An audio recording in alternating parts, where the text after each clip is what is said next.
Hello guys, dito ako ngayon sa rooftop ng barko. Ito lang yung pinakasikat na barko na hindi lumulutang. Alam nyo, first time ko lang tong makyat dito. Akala ko kasi walang laman tong loob. Yun pala mga mall, mga grocery pa yung sa loob. Kaya ito yung harapan niya, yung dulo ng barko at saka ito. Napunta ako dito sa pinaka rooftop. Wala siyang gaanong walang tao.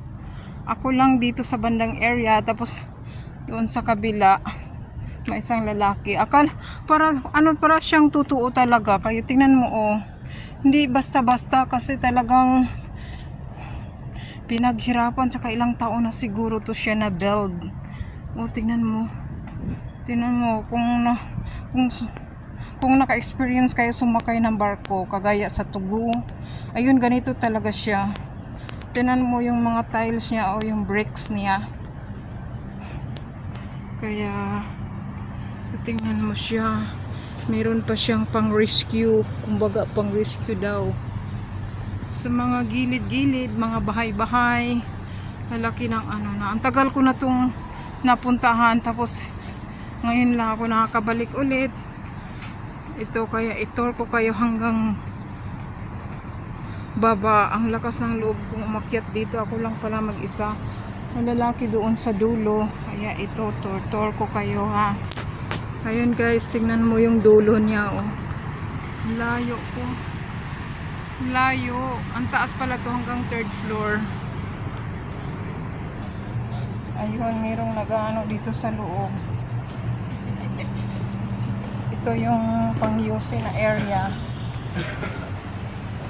Ayan siya, buti na lang nakapasok ako sa loob. Ayan, o, diba, ang ganda.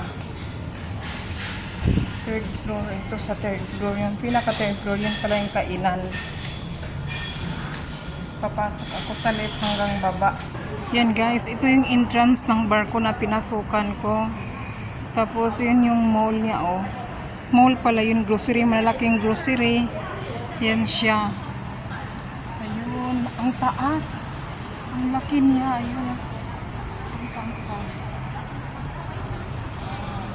Ang tangkad niya. Yan guys, yung barko na pinuntahan ko. Pumunta ko kayo na sa rooftop. Yun yung rooftop kanina, oh. Kala ko kasi kung ano yung meron, mga groceryhan pala siya. O diba, ang ganda. Ayun, sobrang ganda talaga for the first time. Napuntahan ko na